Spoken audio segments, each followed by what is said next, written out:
the Virgin Church in Brading. Please enjoy your day. Your host for this event is Liz Manning. God save the Queen.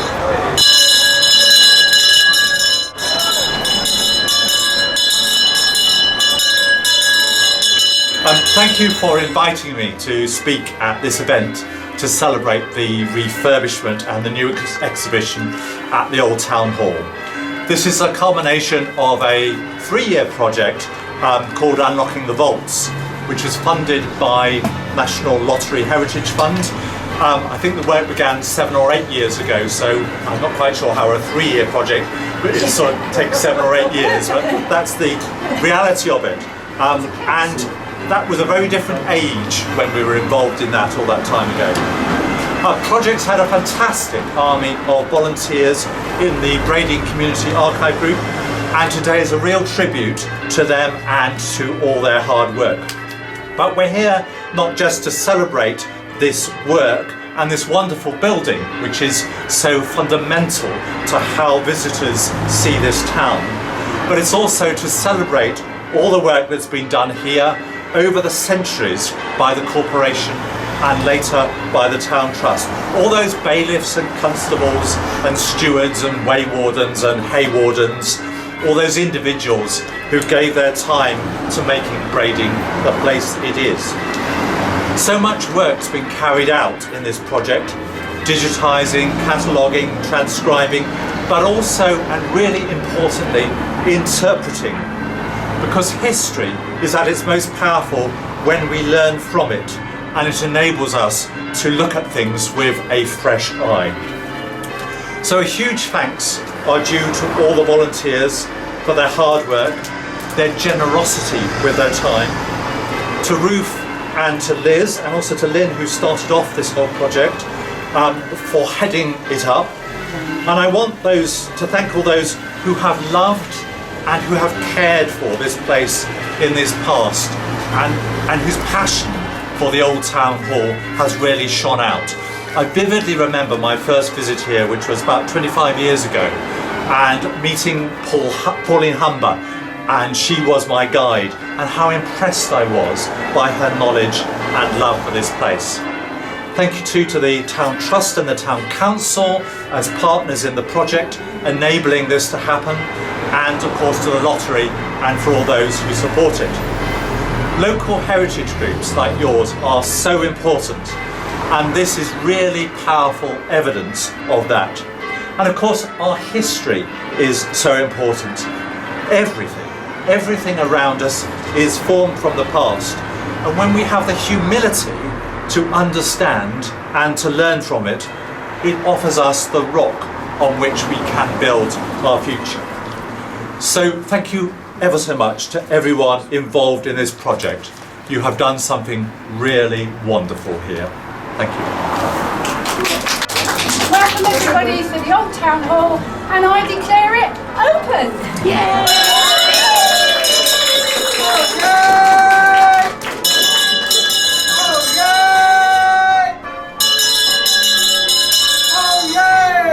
We now declare open.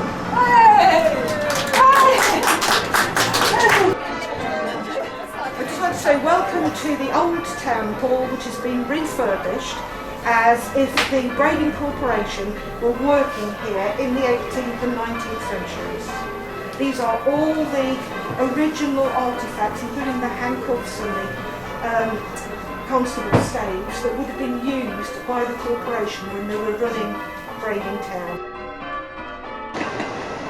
And so, the historic Brading Old Town Hall is officially reopened after months of sheer hard work by volunteers and professional tradespeople to refurbish the building, give it a deep clean and organise, transcribe and catalogue the many artefacts that it contains.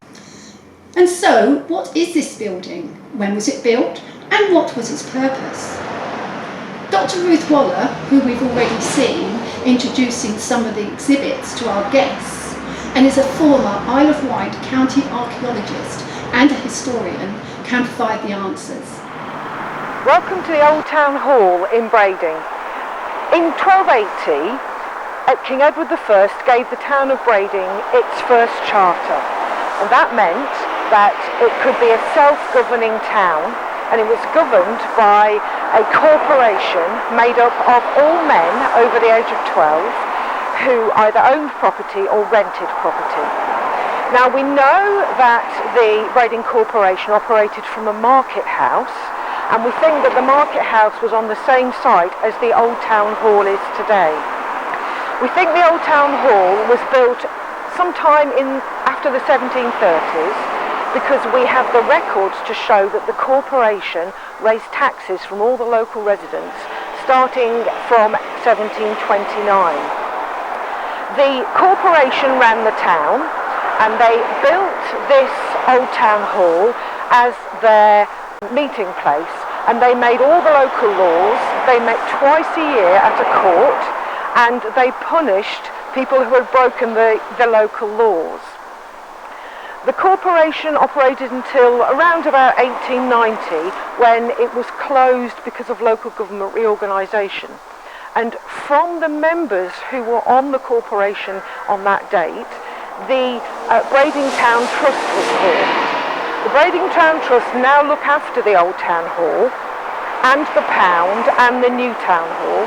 And about 4 years ago, they were partners with the Brading Community Archive Group in a heritage lottery project, which has allowed the Old Town Hall to become a heritage site once again.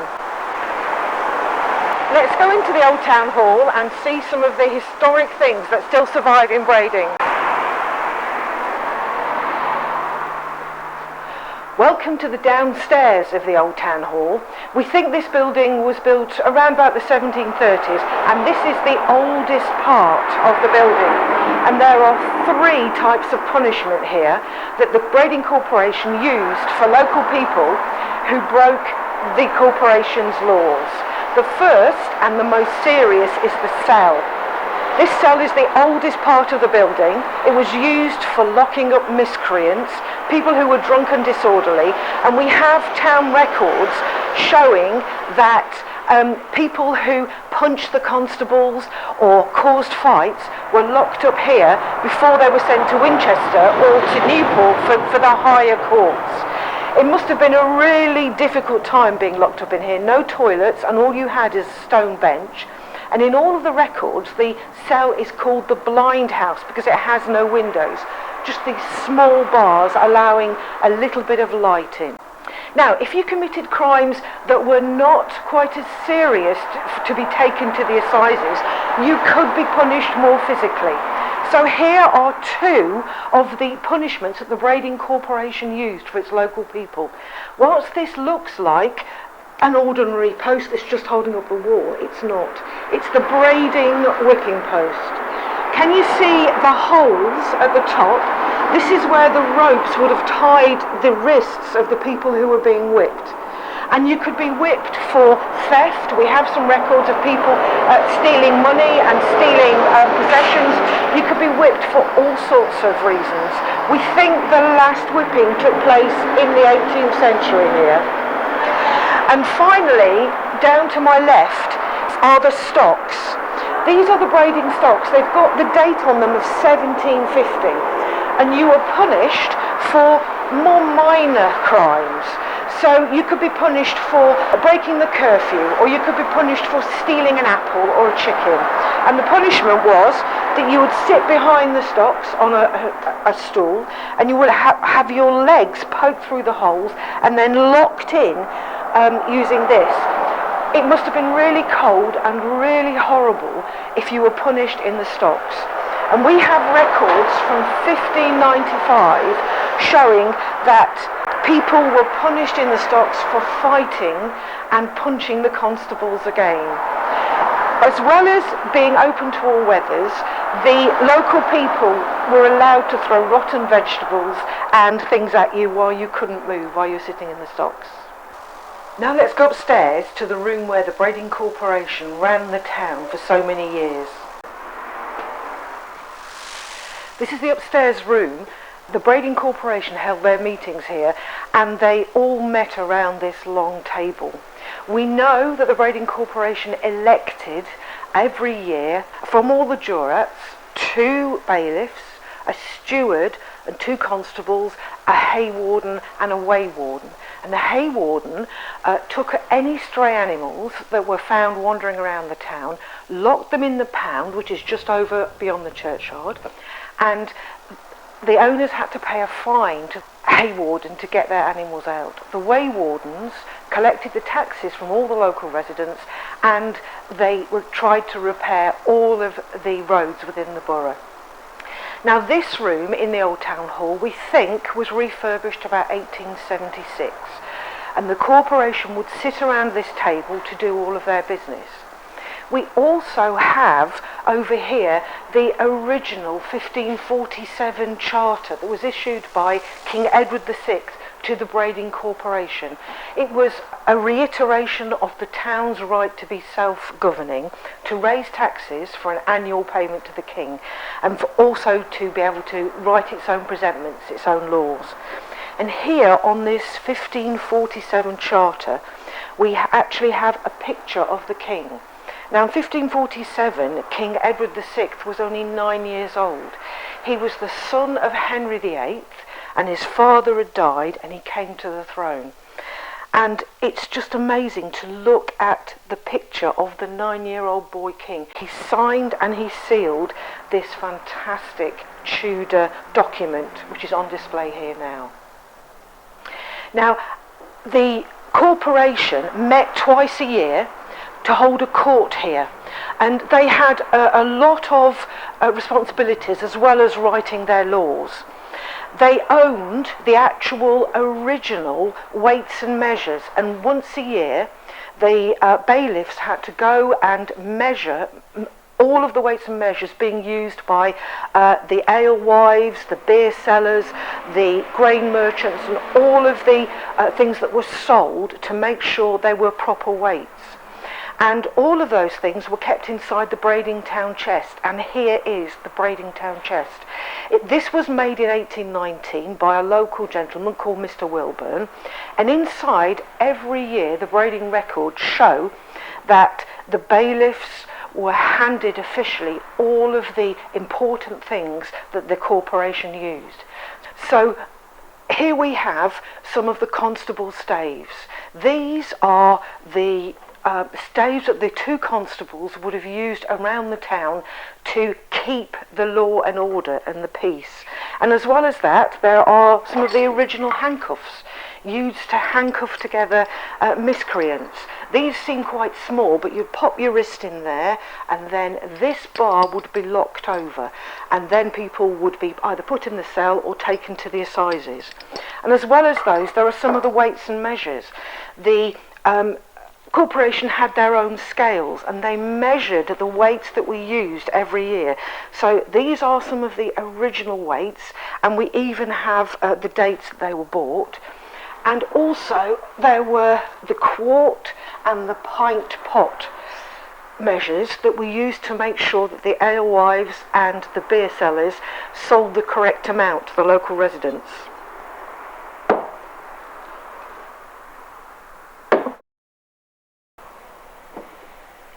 Also, the corporation had to measure the grain that was sold by the local farmers, and there are a number of original grain measures here. This one is dated 1820, and the corporation's bailiffs would fill it with grain and then roll the roller over it to make sure it was completely flat. And any farmer who sold bad grain measures was punished with fines. Now, as well as being used at the corporation's headquarters, this room here was used for a few other purposes.